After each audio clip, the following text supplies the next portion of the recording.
सुरू केला पाहिजे।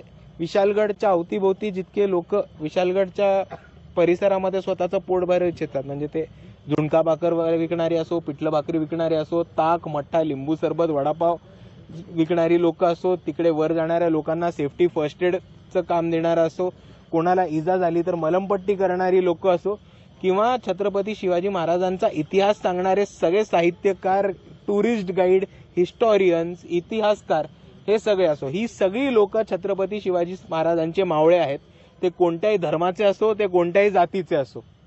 आणि जर सरकार एका बाजूनी म्हणत असेल की हे अतिक्रमण आहे, तर ती कोर्टामध्ये केस चालू आहे, त्याच्यावरती कोर्ट एक पर्याय आणि कोर्ट त्याच्यावर निकाल देईलच। पण माझी सरकारला ही मागणी आहे की हे छत्रपती शिवाजी महाराजांचे मावळे जे गड किल्ले वाचवायचं काम करतात, तुम्ही अतिक्रमण म्हणून जर ह्यांना हक्कलपट्टी करणार असाल तर ह्या लोक जे छत्रपती शिवाजी महाराजांच्या गड किल्ल्यांची देखभाल करून स्वतःचं पोटपाण्याचं काम करतात, त्यांच्या उत्पन्नासाठी तुम्ही काय वेगळं केलेलं आहे हे सरकारने सांगावं। फक्त राज्यामध्ये आता लोकसभा विधानसभा झालेली आहे, आता सार्वजनिक निवडणुका ज्या आहेत, महापालिका असतील, जिल्हा परिषद येऊ असतील, वंचितची कशा पद्धतीने तयारी चालू आहे, काय सध्या?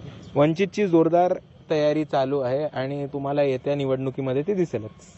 विशाळगडावर आपण जाणार आहे, पोलीस प्रशासनानं आपल्याला नोटीस काढली अशी एक चर्चा आहे। नाही, मला तरी अशी काही नोटीस नाही आली। ही चर्चा सोशल मीडिया व्हॉट्सअपवरती आहे, ती खरी कुठे झालेली नाहीये। पोलीस प्रशासनाने जर मला नोटीस काढली असती तर ते मला नक्कीच माहिती असतं, पण ही सगळी चर्चा खोटी। पोलिसांनी आपल्याला काही फोनवरून विनंती केलेली आहे नाही, काय सध्या? मला पोलिसांकडनं किंवा कोणताही फोन आले नाहीये।